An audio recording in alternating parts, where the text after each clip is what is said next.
Hello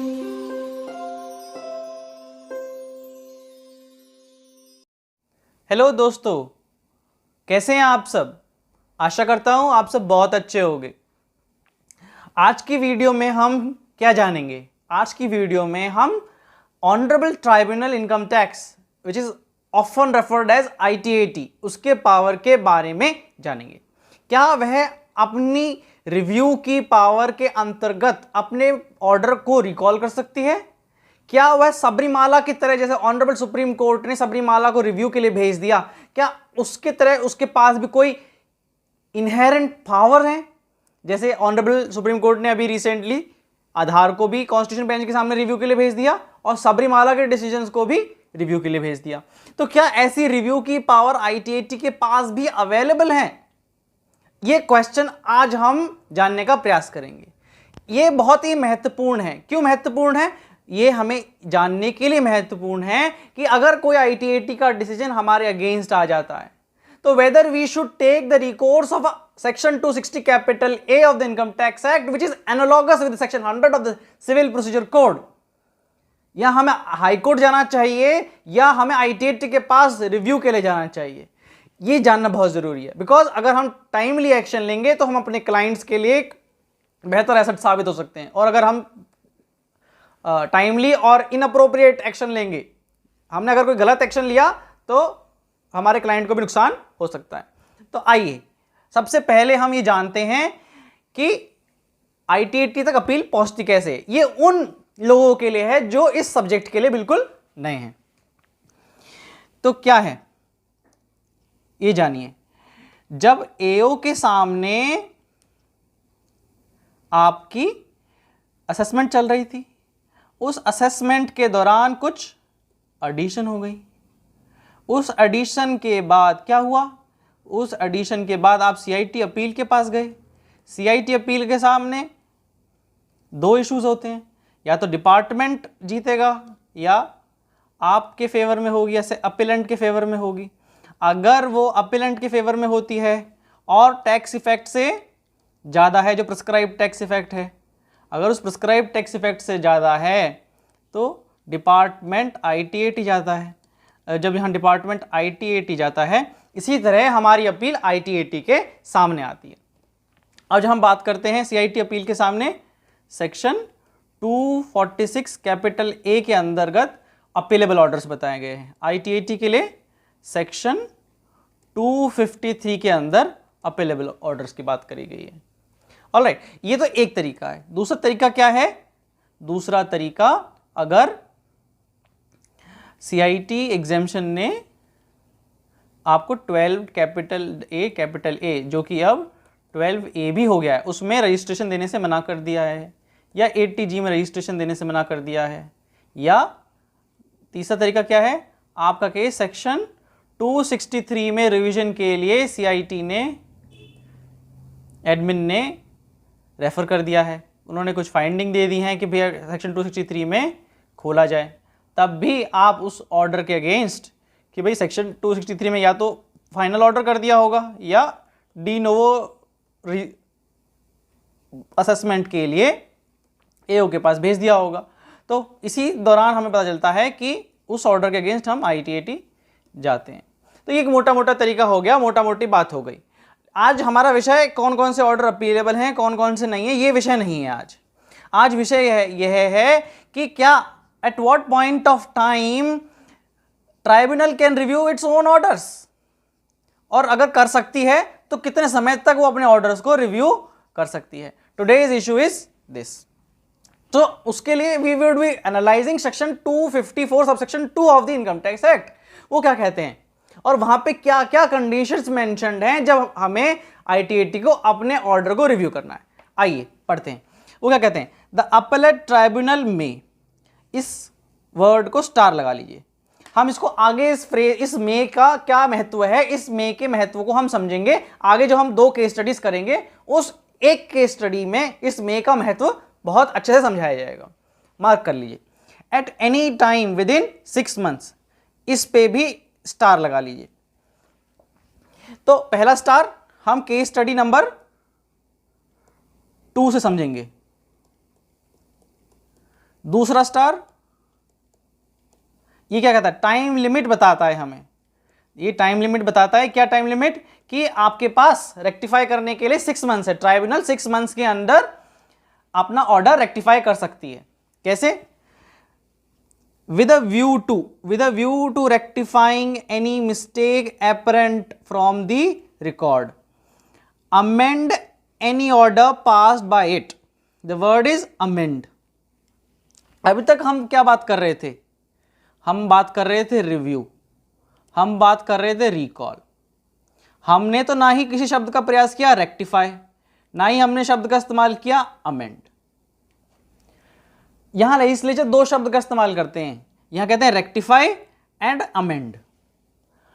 तो अब हमें ये बहुत समझना बहुत जरूरी है, क्या आईटीएटी की पावर्स भी उतनी ही हैं जितनी सीआईटी अपील की हैं या एओ की हैं, या कोई इनहेरेंट पावर्स जो ऑनरेबल हाई कोर्ट या सुप्रीम कोर्ट की हैं, क्या उनके पास भी हैं?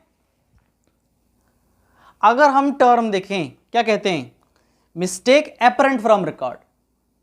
कई सारे जुडिशियल प्रेसिडेंट्स हैं जिससे हम ये प्रिंसिपल्स कल आउट कर पाए हैं। क्या प्रिंसिपल्स कल आउट कर पाए हैं? कि मिस्टेक एपरेंट ऑन रिकॉर्ड कैसी हो सकती है? मिस्टेक ऑफ फैक्ट हो सकती है, मिस्टेक ऑफ लॉ हो सकती है। ऑलराइट, तो क्या आईटीएटी सिर्फ मिस्टेक्स एपरेंट ऑन रिकॉर्ड को ठीक कर सकती है, या अपने ऑर्डर को रिव्यू करके फ्रेश लॉजिक, फ्रेश अंडरस्टैंडिंग के बेसिस पे अपना ऑर्डर बदल सकती है? जैसे कि हमने सबरीमाला में देखा, या और किसी में रिव्यू के पावर जैसे ऑनरेबल सुप्रीम कोर्ट के पास होती है, क्या आईटीएटी ऐसा कर सकती है? तो सुप्रीम कोर्ट ने कहा ITAT is not a constitutional body, it is a quasi judicial authority, and quasi judicial authorities are bound by the statute within which they are created. Okay, हमें ध्यान रखने वाली बात है, ये आईटीएटी जो है उसकी पावर्स स्टैच्यूट में जो डिफाइंड हैं उससे ज्यादा नहीं हो सकती। This is we have to be very much clear. तो क्या इस सेक्शन 254 सब सेक्शन 2 को जब हम पढ़ रहे थे, तो क्या हमें कहीं पे ऐसा लगा कि कोई लेजिस्लेचर क्या कोई इनहेरेंट पावर की बात कर रहे थे? नहीं। तो सीधी सीधी बात है, कोई भी कॉन्स्टिट्यूशनल अथॉरिटीज के पास कोई इनहेरेंट पावर नहीं हो सकती। It is very much clear by the judicial president. लेकिन ये सेक्शन 254 सब सेक्शन 2 क्या कहता है, अगर कोई सा मिस्टेक है फैक्ट की या लॉ की, तो वो ठीक करी जा सकती है। ठीक है, हम फैक्ट की या लॉ की मिस्टेक ठीक कर सकते हैं। लॉ की कैसे हो सकती है? लॉ की मिस्टेक ऐसी हो सकती है कि भाई आपने कोई प्रोविजन ऑफ लॉ मिस कर दिया। ठीक है, कोई जुडिशियल प्रेसिडेंट था, वो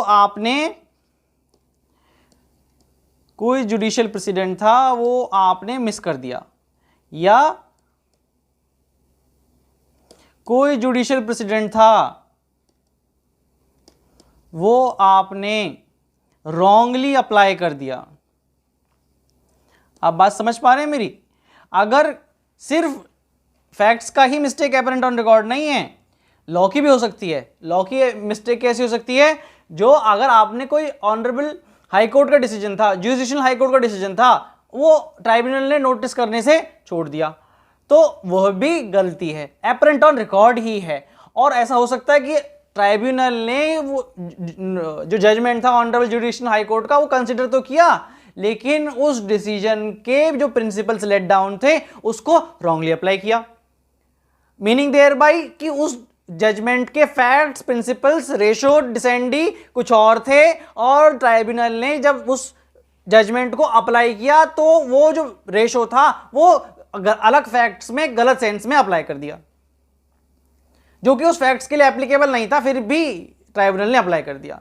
अगर ऐसी कोई गलती ट्राइब्यूनल के संज्ञान में लाई जाती है तो यह गलती एपरेंट ऑन रिकॉर्ड मानी जाएगी, और tribunal would be bound to correct those orders क्योंकि अमेंड करना पड़ेगा कि भाई वो गलती है, प्रिंट रिकॉर्ड है, तो इसलिए वो ठीक करना पड़ेगा। ये हमने कहां से जाना? ये हमने जाना CIT versus Easter export limited में। CIT versus Easter export limited में ऑनरेबल बॉम्बे हाई कोर्ट ने साफ कहा कि ITAT के पास सब्सटेंटिव रिव्यू की कोई पावर नहीं है, लेकिन उनके पास प्रोसीजरल रिव्यू की पावर होती है। प्रोसीजरल रिव्यू के बारे में हम जब इलाहाबाद हाई कोर्ट डिसीजन नीचे डिस्कस करेंगे तब हम और जानेंगे। इन्होंने साफ साफ कहा no power of substantive review. Substantive review का मतलब है कि हमने फ्रेश हियरिंग दी, ठीक है, इसका मतलब फ्रेश हियरिंग, ताकि और फ्रेश आर्गुमेंट्स के लिए टाइम दिया। अगर हम ऐसी बात करते हैं, वो ITAT के पास पावर नहीं है। जैसे रिव्यू में क्या हुआ, सबरीमाला में कहा कि भाई हम दूसरी बेंच को ट्रांसफर कर देते हैं, हमने डिसीजन दे दिया, अब हम समझते हैं कि डिसीजन ठीक नहीं था, ठीक है, तो हम दूसरी बेंच को, बड़ी बेंच को ट्रांसफर कर देते हैं, आप फ्रेश आर्गुमेंट्स दीजिए और ये बताइए कि हमारा डिसीजन गलत कैसे था और या दूसरा डिसीजन कैसे आ सकता था। तो ITAT के पास ऐसी कोई पावर नहीं है, ठीक है। हमने इस बारे में बात कर ली कि भाई फैक्चुअल मिस्टेक हो सकती है, mistake of ignoring the jurisdictional high Court decision हो सकता है, या wrong application of the jurisdictional high Court decision हो सकता है। जब हम रॉन्ग एप्लीकेशन की बात करते हैं तो CIT versus quality steel tubes में इलाहाबाद हाई कोर्ट क्या कहते हैं कि अगर आपने किसी जुडिशनल हाई कोर्ट डिसीजन को रॉन्गली अप्लाई किया तो उसका इफेक्ट क्या होता है? उसका इफेक्ट ऐसा होता है as if the tribunal has not notice the judgment. तो इसका क्या मतलब हुआ? अगर आपने रॉन्ग एप्लीकेशन किया तो ट्राइब्यूनल उस जजमेंट को, जो अपना ऑर्डर पास किया है, उसे रिकॉल करके अमेंड कर सकती है और उसे अमेंड करना चाहिए। अब हम जब प्रोसीजरल पावर की बात कर रहे थे तो डॉक्टर गोपाल दास वाले केस में क्या कहा ऑनरेबल इलाहाबाद हाई कोर्ट ने? उन्होंने ये कहा कि ये बात बिल्कुल सही है कि ITAT कॉन्स्टिट्यूशनल अथॉरिटी है और कॉन्स्टिट्यूशनल अथॉरिटीज के पास सब्सटेंटिव रिव्यू की पावर नहीं है, क्योंकि स्टैट्यूट में वो सब्सटेंटिव रिव्यू की पावर उन्हें नहीं दी गई, ठीक है। लेकिन हर कॉन्स्टिट्यूशनल अथॉरिटी को एक इनहेरेंट पावर होती है, और वो इनहेरेंट पावर क्या है? Power of procedural review. क्या मतलब? प्रोसीजरल रिव्यू का क्या मतलब है? इसका मतलब ये है कोई भी procedure which was required to be followed, which was required to be adhered to,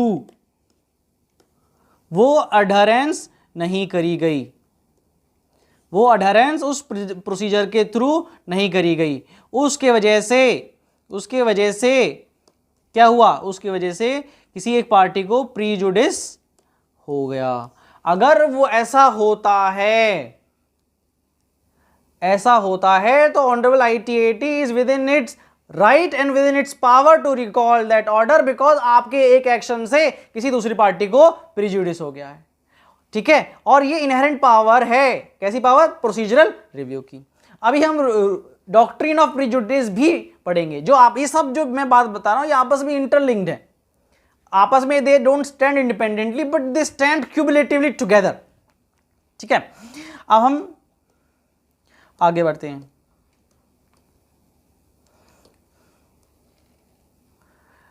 ठीक है, हमने ये वाला बात कर लिया।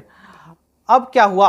Now let's take a situation ये हुआ, केस था ITAT की बेंच के सामने, डेट फिक्स हुई। जिस डेट को हियरिंग फिक्स हुई, डेट ऑफ हियरिंग को अपेलेंट कौन थे? असेसी थे, क्योंकि उनके खिलाफ CIT अपील ने ऑर्डर पास किया। डेट ऑफ हियरिंग को नो बडी अपीयर्ड। रिस्पोंडेंट के साइड से तो आए थे डिपार्टमेंट के DR, लेकिन असेसी की तरफ से जो AR होते हैं वो नहीं आए। नो बडी अपीयर्ड, ना ही असेसी खुद आया, ना ही उन्होंने कोई एडजॉर्नमेंट के लिए एप्लीकेशन भेजी, तो ना ही एडजॉर्नमेंट के लिए एप्लीकेशन हुई। नो बडी रिप्रेजेंटेड, कोई रिप्रेजेंटेशन नहीं था। तो क्या ITAT इस मौके पे, क्या ITAT क्या कर सकती है? डिसमिस करेगी या रिस्पोंडेंट को मेरिट पे हियर करेगी? बताइए, सोचिए। क्या ITAT को इस समय अपील किसकी थी? अपेलेंट की, असेसी की, और असेसी खुद नहीं आया है। और क्या इस समय ITAT, since the one who has initiated this justice system, judicial system, वो खुद ही नहीं आया है, तो क्या वो डिसमिस कर सकती है ITAT? The bigger question is this, क्या ITAT उसे डिसमिस करेगी या रिस्पोंडेंट को मेरिट पे हियर करके ऑर्डर पास करेगी? तो उसके लिए हमें क्या देखना है, rule 24 of the income tax appellate tribunal rules 1963, वो क्या कहते हैं? वो ये कहते हैं कि if the appellant does not appear either himself और through an authorised representative on the date fixed for hearing, honourable ITAT में decide the case ex parte. All right, तो जरूरी नहीं है कि ITAT को वेट करना कि भाई अपेलेंट आना चाहिए, अपेलेंट नहीं आया तो आप ऑर्डर पास कर सकते हैं, but has to pass the order necessarily on merits. ये इंपॉर्टेंट वर्ड्स है, यहां स्टार लगा लीजिए। क्या मतलब कि ऑर्डर हमेशा मेरिट्स पे ही पास होगा, रिस्पोंडेंट को सुन के पास होगा। ऑल राइट, ऐसा नहीं कर सकती ITAT, भाई आए नहीं तो हम नॉन प्रोसिक्यूशन के नॉन फॉलोअप की वजह से हम आपका ऑर्डर डिस्पोज कर देते हैं, appeal has been dismissed for non prosecution. ऐसा कुछ नहीं कर सकते। जो ग्राउंड्स ऑफ अपील लिए थे उस ग्राउंड्स ऑफ अपील पे ITAT को रिस्पोंडेंट को सुनना है कि रिस्पोंडेंट का क्या कहना है, और फिर उसको ध्यान में रखते हुए एक व्यू फॉर्म करना है और उस व्यू फॉर्म करते हुए ऑर्डर पास करना है। ठीक है, और सपोज वो ऑर्डर अपेलेंट के खिलाफ हो जाता है, तो क्या अपेलेंट को सिर्फ सेक्शन 260 कैपिटल A में जाने की बात है? नहीं। तो यहां क्या कहते हैं, यहां ये कहते हैं अपेलेंट को फिर एक रीजनेबल कॉज बताना होगा। क्या बताना पड़ेगा? Reasonable and sufficient, reasonable and sufficient cause बताना होगा। उस रीजनेबल एंड सफिशिएंट कॉज को बताते हुए क्या बताना होगा कि माय लॉर्ड्स मैं इसलिए नहीं आ पाया, माई पर रीजन फॉर नॉन अपीयरेंस, कि भाई मैं इस कारणवश नहीं आ पाया, और वो रीजन अगर सफिशिएंट है कि भाई उस कारणवश आप नहीं आ पाए, तो honourable ITAT is well within its rights to recall its order and hear the appellant on merits.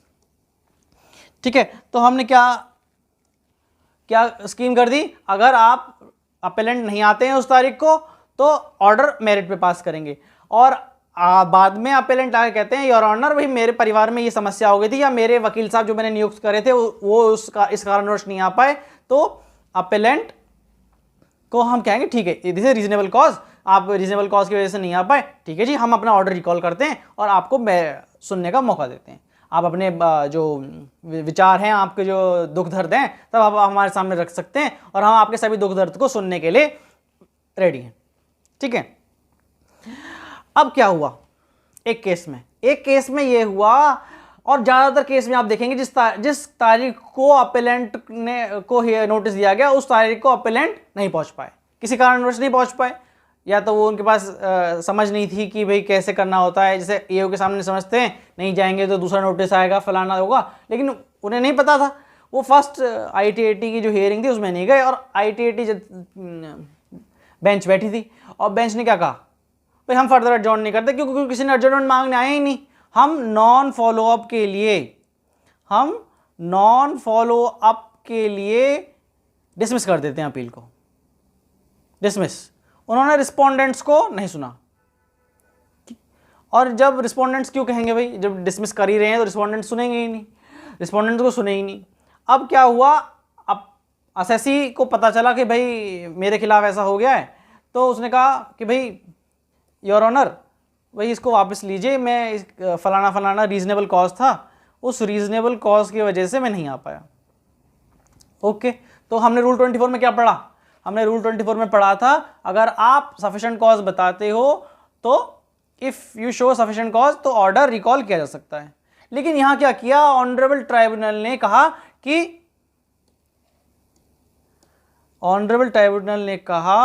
कि भाई we don't have the power of review. Okay, हम तो सिर्फ मिस्टेक्स को ठीक कर सकते हैं।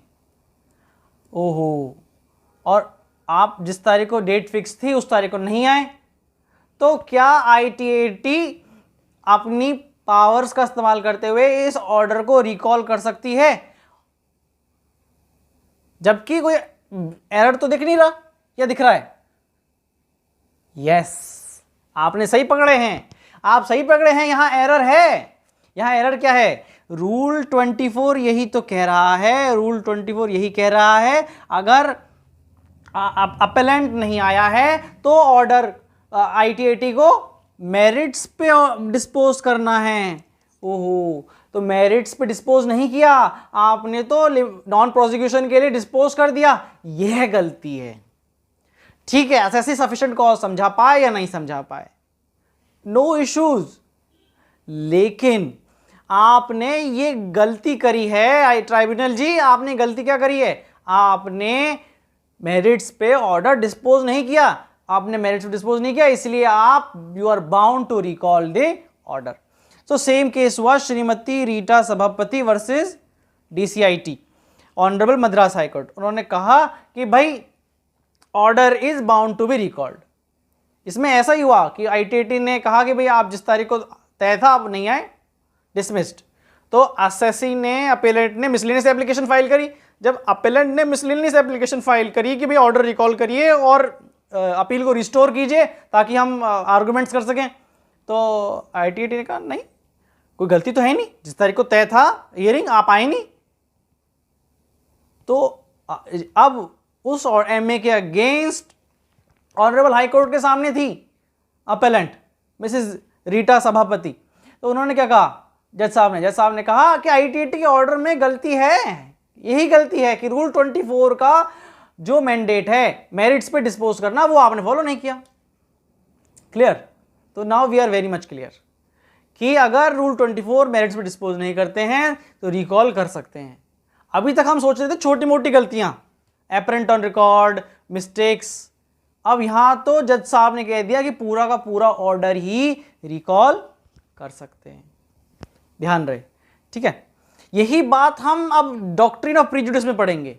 डॉक्ट्रिन ऑफ प्रीजुडिस में भी यही बात बताई गई है। डॉक्ट्रिन ऑफ प्रीजुडिस में भी यही बात बताई गई है कि अगर कोई प्रेसिडेंट्स थे और उन प्रेसिडेंट्स को आपने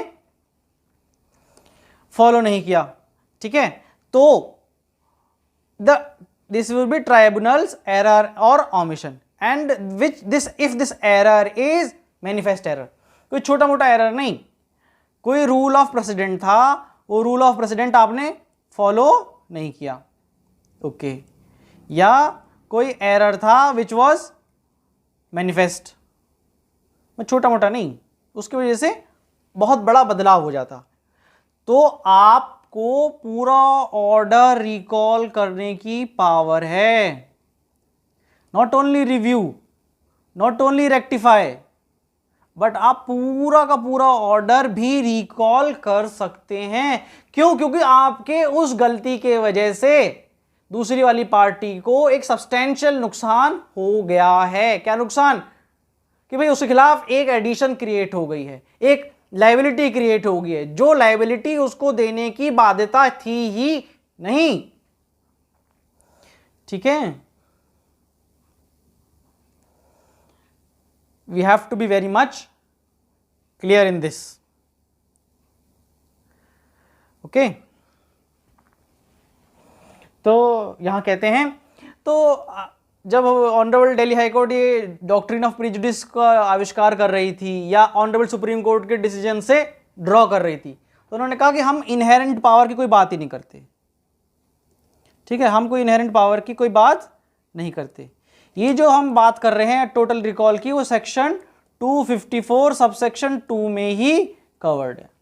जो सेक्शन 254 सबसेक्शन 2 में जो हम रेक्टिफाई की बात कर रहे हैं, ये डॉक्ट्रिन ऑफ प्रीजुडिस वहीं से निकलती है और आप टोटल रिकॉल भी कर सकते हैं, ठीक है। अब हम आगे बढ़ते हैं। अब हम केस स्टडीज के बारे में करते हैं। तो हम केस स्टडी करने से पहले एक बार रिवाइज कर लें। रिवाइज करते हैं। सबसे पहली चीज, मिस्टेक क्या होनी चाहिए? एपरेंट ऑन रिकॉर्ड, ठीक है। मिस्टेक कैसी हो सकती है? फैक्ट की हो सकती है, लॉ की हो सकती है, और wrong application of judicial president की भी हो सकती है, ठीक है। ये हमने बात कर ली। अब हम तीसरी बात क्या कर रहे थे? हमने तीसरी बात करी रूल 24 की, कि जिसमें ऑर्डर हमेशा किस पे पास होना है? मेरिट्स पे पास होना है। ठीक है, अगर सफिशिएंट कॉज बताते हैं तो रिस्टोर करा जा सकता है, और अगर सफिशिएंट कॉज नहीं भी बताते हैं तो भी रिकॉल करना पड़ेगा अगर मेरिट्स पे डिस्पोज ऑफ नहीं किया है। ठीक है, तो हमने ये बात करी थी। चौथी बात हमने क्या करी थी? Doctrine of prejudice. ठीक है, जो कि एक कॉमन बात है। ठीक है, now it is very much clear. अब हम केस स्टडीज करते हैं। ये case studies are very important for CA final and for those who are in practice. क्यों? क्योंकि आपको भी पता होना चाहिए कि कैसे काम में ये टाइम लिमिटेशंस वगैरह आती हैं। ये दोनों केस स्टडीज जो मैंने आज डिस्कस करनी है वो बहुत ही इंपॉर्टेंट हैं और बहुत ही सिंपल हैं। ओके, तो हम बात करते हैं मिसेज एस। ठीक है, Mrs S filed an appeal in form 36। Alright, हम जब फॉर्म्स की बात कर रहे हैं, फॉर्म 35 किसके लिए होता है? सीआईटी अपील के लिए। फॉर्म 36 किसके लिए होता है? ऑनरेबल आईटीएटी के लिए। ठीक है, against the decision of the honourable CIT appeal on the day fixed for the hearing neither Mrs S nor any counsel on her behalf attended the hearing. ना हियरिंग के लिए आए, ना किसी ने एडजॉर्नमेंट के लिए रिक्वेस्ट किया। Hence the appeal was dismissed. ठीक है, किस लिए? नॉन प्रोसिक्यूशन के लिए। तो क्या अब हम यहां बात करते हैं, तो क्या रूल 24 फॉलो हुआ? रूल 24 फॉलो नहीं हुआ। क्यों? क्योंकि रूल 24 कहता है मेरिट्स पे, तो यहां मेरिट्स पे डिस्पोज हुआ, मेरिट्स पे डिस्पोज ऑफ नहीं हुआ। Okay, to recall the ex party order as being erroneous. अब आपने एमए फाइल कर दी कि भाई एरोनियस डिसीजन है, बात ठीक है, एरोनियस डिसीजन है। ITAT accepted her contentions, okay, accepted her contention, and the revenue contend that the order is barred by limitation. Okay, अभी हमने उस सभापति का केस पढ़ा था ऑनरेबल मद्रास हाई कोर्ट का, जिन्होंने साफ कहा था कि भाई ये ऑर्डर रिकॉल कर सकते हैं। तो ITAT ने कहा हमने रिकॉल कर लिया बिकॉज ये गलत था, हमें मेरिट पे पास करना चाहिए था। लेकिन अब ट्राइब्यूनल क्या कह रही है कि इस डिसीजन के खिलाफ रेवेन्यू क्या कह रहा है? रेवेन्यू ये कह रहा है योर ऑनर आप इसको रिकॉल कर ही नहीं सकते थे। क्यों नहीं कर सकते थे? सेक्शन 254 सबसेक्शन 2 पढ़िए, वो क्या कहता है? सर आप जो ऑर्डर रिकॉल या रेक्टिफाई की बात कर रहे हैं, मैं मान लेता हूं आपके पास रिकॉल की पावर है, हमने ऊपर पढ़ा रिटा सभापति और बाकी सारे डिसीजन हमने पढ़े, डॉक्ट्रिन ऑफ प्रेजुडिस पढ़ा, लेकिन आप सर ये भूल गए कि सर 254 सबसेक्शन 2 में ही आप गवर्न है, आपका कोई इनहेरेंट पावर है ही नहीं। ओके, हाँ, उसमें सर 6 मंथ्स का टाइम पीरियड लिखा है sir. Okay, 6 months from the end of the month in which order is passed. Okay, ओहो, अब 6 मंथ्स, अब ये 6 मंथ्स का करें क्या? तो अब हम क्या कर सकते हैं? क्या ऑर्डर बार्ड बाय लिमिटेशन है या नहीं? बताइए, order is barred bye limitations और नॉट? 6 मंथ से बाहर है। हमने क्यों? क्योंकि ऑर्डर कब पास हुआ? 17/06/2019 को ऑर्डर पास हुआ। दूसरा ऑर्डर 6 मंथ्स कब होते हैं पूरे? 16/12/2019। और ऑर्डर अब एक्चुअल में पास कब हो रहा है रिकॉल का? 23/02/2020। तो हमने क्या जाना? हमें यह जानना है कि whether this is barred by limitation और not, whether this order is barred by limitation और नॉट। चलिए हम जानते हैं। हमने रेक्टिफाई की बात कर ली, रेक्टिफाइएबल है, रूल 24 के हिसाब से रेक्टिफाइएबल है। ये 6 मंथ के टाइम पीरियड एप्लीकेबल है या नहीं है? क्यों? रूल 24 हमने ध्यान से पढ़ा, रूल 24 में कोई टाइम पीरियड नहीं प्रोवाइडेड है। तो अपेलेंट ये कह रहा था सर ये रूल 24 में कवर्ड है, रूल 24 में कोई टाइम पीरियड दी ही नहीं गई है। जब रूल 24 में कोई टाइम पीरियड दी ही नहीं गई है तो क्या कोई सुपर इम्पोजिशन के वजह से हम ऐसा कर सकते हैं? आप ऐसा टाइम पीरियड जो नहीं दिया गया है उसको अगर आप इंसर्ट करने का प्रयास करोगे तो एक अनदर प्रिजुडिस, अनदर मेरे खिलाफ हो जाएगा काम, जो कि मैं बाध्य नहीं था फिर भी मेरे खिलाफ ऐसा काम हो जाएगा। अब मुझे बताइए जज साहब कैसा करना है? अब जज साहब ने कहा कि भाई मैं कानून के हाथों मजबूर हूं, और कानून क्या कहता है कि रूल 24 के अंतर्गत अगर ITAT मेरिट्स पर डिस्पोज कर देती आफ्टर हियरिंग द रिस्पोंडेंट्स, तो आपका case rule 24 read with section 254 subsection 1 में कवर हो जाता। ध्यान रहे,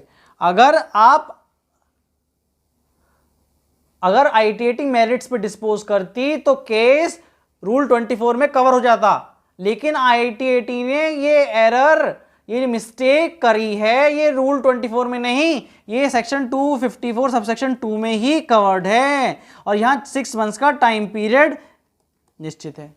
तो 6 मंथ्स के टाइम पीरियड की बाध्यता है, तो इसलिए ऑनरेबल ट्राइब्यूनल का ये ऑर्डर टाइम बार हो सकता है। हम दूसरा केस भी करेंगे, अभी इस वाले केस में ये कहा गया कि ऑर्डर टाइम बार हो सकता है। कैसे हो सकता है? अगर ये 6 मंथ्स के टाइम पीरियड के अंतर्गत नहीं पास हुआ। ऑलराइट, 6 मंथ्स का टाइम पीरियड हमें देखना है। अब कहां तक देखना है, कब से देखना है, ये अभी हम दूसरे केस लॉ में जानेंगे, इसी पार्ट में दूसरे केस लॉ में जानेंगे। इस भारत पेट्रोलियम कॉर्पोरेशन लिमिटेड के केस लॉ में ये कहा कि ये जो मिस्टेक है कि ITAT ने रूल 24 के अंतर्गत फॉलो नहीं किया, this is a mistake covered under 254 subsection 2 and not under 254 subsection 1 read with rule 24। अगर वहां कवर हो जाता, रूल 24 में कोई टाइम पीरियड नहीं था, यहां कवर हो जाता है, यहां टाइम पीरियड है 6 मंथ्स का। तो जज साहब के सामने कहा, योर ऑनर मैं आपके पास कंडोनेशन की एप्लीकेशन लाता हूं, सर डिले कंडोन करिए, आपके पास सारी इनहेरेंट पावर है। अब आपको मैं फिर से बताऊंगा, कौशिक जुडिशियल अथॉरिटीज के पास कंडोनेशन की पावर ऑटोमेटिकली नहीं है जब तक कि वो एक्ट में प्रेस्क्राइब्ड ना हो।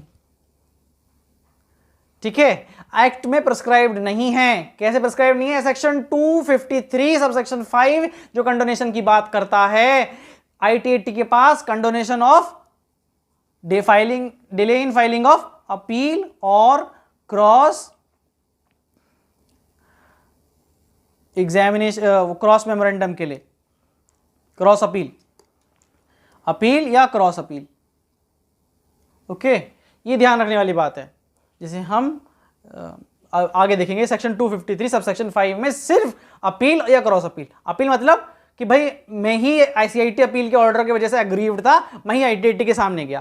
क्रॉस अपील क्या हुई कि वो हम फाइल करते हैं फॉर्म 36 कैपिटल A में। कैसे? जब सपोज अग्रीव पार्टी था डिपार्टमेंट गया वहां पे ITAT के पास, अब डिपार्टमेंट जब गया ITAT के पास तो उस CIT अपील के ऑर्डर्स को या तो मैं डिफेंड करूं, ठीक है, उस ITAT के CIT अपील के ऑर्डर को मैं डिफेंड करूं तो मैं क्रॉस अपील फाइल नहीं करूंगा। लेकिन मैं क्रॉस अपील कर सकता हूं, दो मेरे खिलाफ था, CIT अपील के कुछ अंश मेरे खिलाफ थे, लेकिन मैंने उसके खिलाफ अपील इसलिए नहीं दाखिल की क्योंकि सब्सटेंशियल मोटा मोटी जस्टिस मेरे साथ हो गई थी। बट नाउ जिस ग्राउंड पे मुझे जस्टिस मिली थी उस ग्राउंड को एजिटेट करते हुए ITAT के सामने डिपार्टमेंट आ गया है, तो आई एम बाउंड और I am within my rights to file a cross appeal, तो वो क्रॉस अपील है। तो सेक्शन 253 क्या कहता है कि जो अपील और क्रॉस अपील में अगर डिले हुई है फाइल करने में, ITAT के पास वही पावर है कंडोन करने के लिए। ये 254 सबसेक्शन 2 में कोई पावर नहीं है। अगर 6 महीने का टाइम पीरियड लैप्स हो गया, आप MA मूव नहीं कर पाए 6 महीने के टाइम पीरियड के अंदर, तो ITAT कंडोन कर देगी, ऐसी कोई पावर नहीं है। ऐसा कहा गया भारत पेट्रोलियम कॉर्पोरेशन लिमिटेड के इस डिसीजन में। आइए पढ़ते हैं, ठीक है।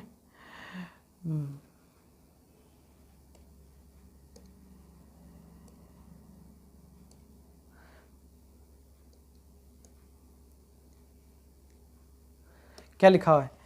Proviso to rule 24 of the ITAT rules is attracted only when the honourable tribunal passes order on merits. हमने बताया था, आपने सुना था, ठीक है। सिंस द ऑर्डर, सिंस यहाँ क्या है, there was no occasion arise is this to invoke proviso to rule 24। ऐसा क्यों कहता है नो ओकेजन अराइज? क्योंकि आपने मेरिट्स पे केस नहीं सुना। आप मेरिट्स पे केस सुनते तो रूल 24 में कवर हो जाते, आपने मेरिट्स पे केस सुना नहीं तो आप रूल 24 में कवर्ड नहीं है, ठीक है। तो आप कहाँ गवर्नड हो? 254 सबसेक्शन 2 में गवर्नड हो। या सेक्शन 254 सबसेक्शन 2 में गवर्नड हो तो 6 मंथ्स का टाइम पीरियड लगेगा। और कौन सा डिसीजन है? भारत पेट्रोलियम कॉर्पोरेशन लिमिटेड का ये डिसीजन है। ओके, ये 2013 में ऑनरेबल बॉम्बे हाई कोर्ट ने डिसाइड किया। और जो हम कंडोनेशन की बात कर रहे हैं तो वो कंडोनेशन के लिए भी कोई पावर नहीं है। जिसमें क्रॉस अपील बोल रहा था उसे कहते हैं मेमोरेंडम ऑफ क्रॉस ऑब्जेक्शन। जो हम क्रॉस अपील की बात कर रहे थे उसे कहते हैं memorandum of cross objection, CO। Alright, अब हम बात करते हैं, हम क्या बात करते हैं, हम एक बार देखते हैं आगे। जो हमने पहला स्टार लगाया था में, क्या ट्राइब ITAT को 6 मंथ्स के अंदर ही ऑर्डर पास करना है? 6 मंथ्स, या 6 मंथ्स MA के लिए देखना है, या 6 मंथ्स ऑर्डर के लिए देखना है? तो हमें ध्यान रखने वाली बात है, जो वर्ड में है, दिस वर्ड में means indicates it is directory in nature not mandatory. ये हमें बहुत ध्यान रखने वाली बात है कि जो वर्ड है इट्स डायरेक्टरी नॉट मैंडेटरी।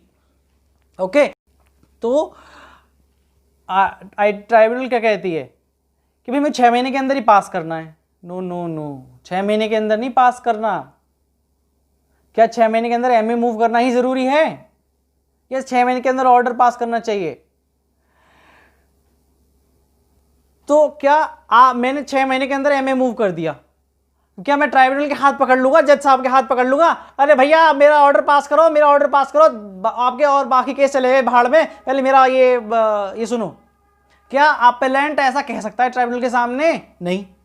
जब अपेलेंट कैन नॉट बाउंड और can not force the tribunal to take the decision, वो अपने ITAT अपने प्रोसीजर के हिसाब से चलेगी, अपने रूल्स के हिसाब से चलेगी। क्या ITAT ऐसा कर सकती है कि भाई या सॉरी अपेलेंट कैसा कर सकता है भाई ITAT से भाई मेरा ऑर्डर अभी पास करो, पहले मेरी सुनो? धमका सकता है ऐसे? नहीं धमका सकता। तो बॉम्बे हाई कोर्ट में principal CIT versus ITAT, judgment का नाम यही है, प्रिंसिपल CIT वर्सेस ITAT, उसमें यही कहा गया कि भाई 6 महीने का मतलब है, 6 महीने का मतलब है MA की एप्लीकेशन मूव करने से आपको मिसलेनियस एप्लीकेशन मूव करनी है, वो देखना है, ना कि ऑर्डर से। Order appellant can not bound, appellant can not bound the ITAT, वो हाथ नहीं रोक पकड़ के साइन करा सकता है, अब भैया मेरा सुनो फलाना करो। डिपार्टमेंट ने कहा सर ये बार्ड बाइट लिमिटेशन हो जाएगा, उन्होंने कहा पहले तो ये वर्ड मे को पढ़ो, दूसरा प्रीजुडिस थ्योरी को पढ़ो। प्रीजुडिस थ्योरी क्या कहती है कि आपको कोई प्रीजुडिस हो रही है, आपको हियरिंग का मौका दिया जाएगा? हाँ दिया जाएगा। जब आपको कोई प्रीजुडिस नहीं हो रही है तो फिर आप क्यों चिंता कर रहे हो? ये 6 महीने का टाइम पीरियड डायरेक्टरी है, मैंडेटरी नहीं। 6 महीने के अंदर अगर हम सब चीज़ों को लाइन में पढ़ते हैं तो 6 महीने के अंदर MA मूव हो जानी चाहिए। अगर हम उसको ज़्यादा रीड करते हैं कि MA भी बाद में फाइल हो सकती है, तो that would be reading something into the words of the legislation which the legislature has not intended. So उन्होंने कहा कि 6 महीने के अंदर MA मूव हो जानी चाहिए, और MA को कंडोन करने का कोई बात नहीं होती, MA मूव हो जानी चाहिए। ट्राइब्यूनल अपने आप कभी भी डिसीजन करे वो वैलिड होगा, वो बार्ड बाय लिमिटेशन नहीं कहलाएगा। ठीक है, बार्ड बाय लिमिटेशन का बहुत महत्व है। जैसे हम कहते हैं सेक्शन 153 में अगर AO ने टाइम लिमिट के अंदर फाइल नहीं किया तो बार्ड बाय लिमिटेशन हो जाता है। ठीक है, ठीक है।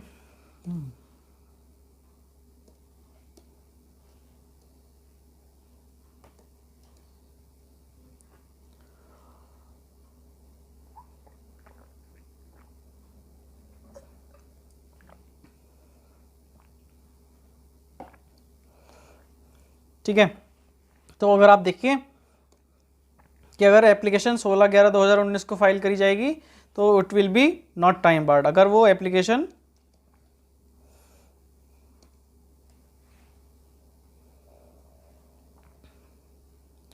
16/12/2019 के बाद फाइल करी जाएगी तो it would be board by limitation. आप कहोगे सर वो तो ऑर्डर फिर भी इरेगुलर है, वॉइड है।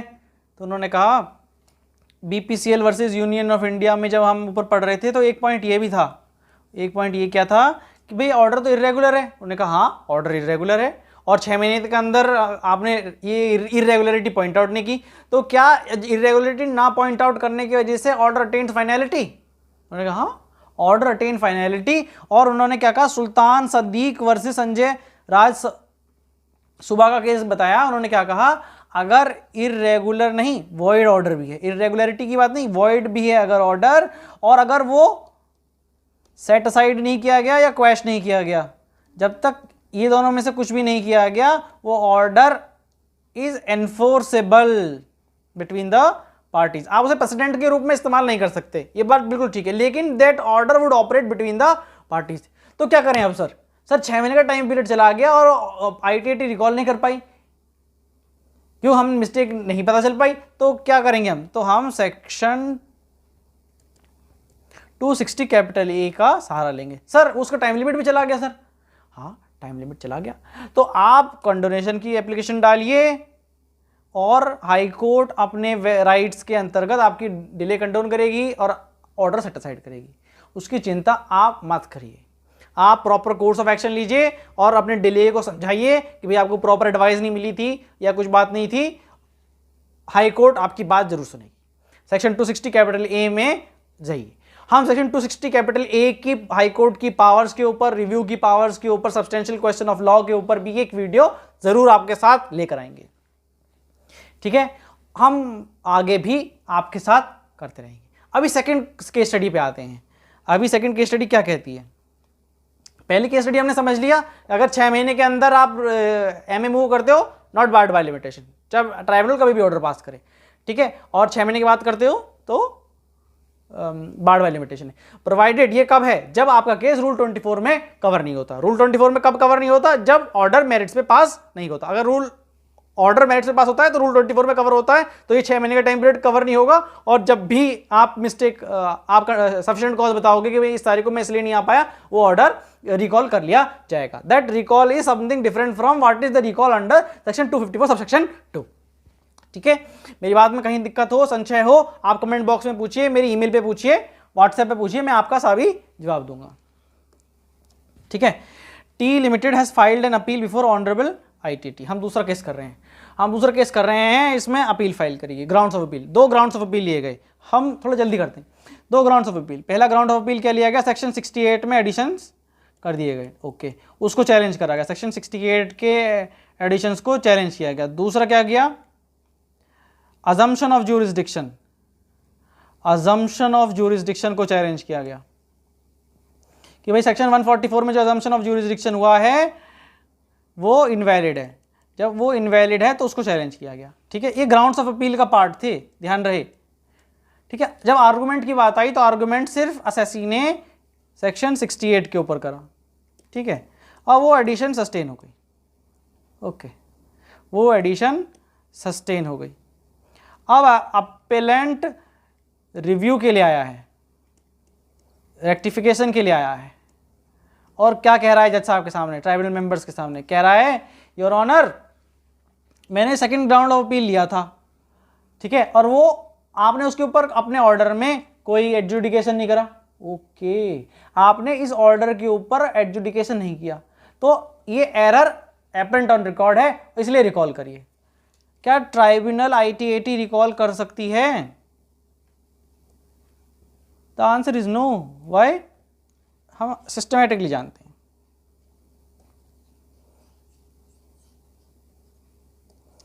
क्यों नहीं कर सकती? नंबर 1 बुलेट नोट करते जाइएगा। नंबर 1, क्यों नहीं कर सकती रिकॉल? क्या अदर एविडेंसेस थे? जो लॉग बुक मेंटेन करते हैं, जिसे हम ऑर्डर शीट कहते हैं, लॉग बुक में ये बात सही है कि असेसी ने विड्रॉल का कोई बात नहीं कहा था, असेसी ने ऐसा कुछ नहीं कहा था, नॉट प्रेस्ड वाला कोई ग्राउंड नहीं लिया था कि वो कह रहे हो कि हम ये ग्राउंड नंबर 2 हम प्रेस नहीं कर रहे, ऐसा कोई ग्राउंड नहीं लिया था। ये भी बात सही है कि असेसी ने उसके ऊपर कोई आर्ग्यूमेंट्स भी एडवांस नहीं किए थे। ये दोनों चीज लॉग बुक में मिसिंग थी। यही एक डिफाइनिंग फैक्टर है, ट्राइब्यूनल के ऑर्डर में तो था ही नहीं और ये लॉग बुक में भी मिसिंग था। जब ट्राइब्यूनल के ऑर्डर में भी मिसिंग था, ट्राइब्यूनल के ऑर्डर लॉग बुक में भी मिसिंग था, तो ऑनरेबल हाई कोर्ट क्या कहते हैं? हाई कोर्ट कहते हैं कि जब ट्राइब्यूनल के उस मिसिंग था और लॉग बुक में भी मिसिंग था, तो ये डीम्ड माना जाएगा कि ये grounds of appeal not pressed हैं। सर क्यों माना जाएगा? आइए जानते हैं कि ट्राइब्यूनल के इस बात को क्या कहा गया, हाईकोर्ट क्या कहते हैं और क्यों कहते हैं। आइए,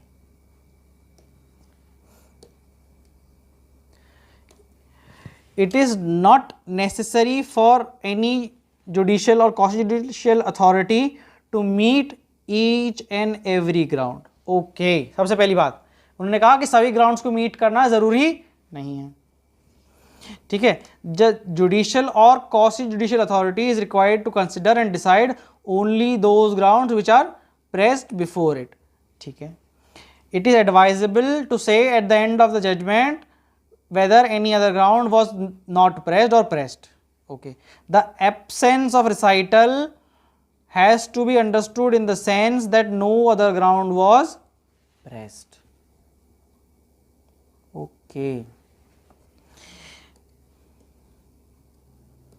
In the present case we find that there is no indication in the order that any ground other than the ground considered by the tribunal was pressed। By referring to the grounds raised in MA, the applicant virtually wanted the rehearing। ध्यान रहे, honourable high court क्या कहते हैं, by pressing the MA, the applicant virtually wanted a rehearing of the appeal by the tribunal, which is not the mandate of law under section 252 subsection 2। Raja Hussain contractor, honourable Allahabad high court. तो हमने आज की इस video में जाना कि honourable tribunal अपना order recall कर सकते हैं और किन किन सिचुएशन में कर सकते हैं, और ये रिकॉल की पावर किस तरीके से सब्सटेंशियल रिव्यू की पावर जो ऑनरेबल सुप्रीम कोर्ट की है, जो उन्होंने सबरीमाला के डिसीजन में इस्तेमाल की या और किसी डिसीजन में इस्तेमाल की, उससे कैसे अंतर है। सबरीमाला तो आप समझ रहे हैं ना, सबरीमाला क्या है। अगर आप समझ रहे हैं सबरीमाला क्या है तो कमेंट बॉक्स में जरूर बताइएगा कि सबरीमाला क्या है, और नहीं समझ रहे हैं तो मुझे मैसेज कीजिएगा, हम बताएंगे आपको सबरीमाला क्या है और इंदु मल्होत्रा का उससे क्या संबंध है, ठीक है। इसी आशा के साथ आप मेरी वीडियो को लाइक करिए, शेयर करिए, सब्सक्राइब करिए और इस वीडियो को दुनिया में जहां भी पहुंचाना चाहें जरूर पहुंचाइए। इसी आशा के साथ मैं हो गोयल आपसे विदा लेता है, धन्यवाद।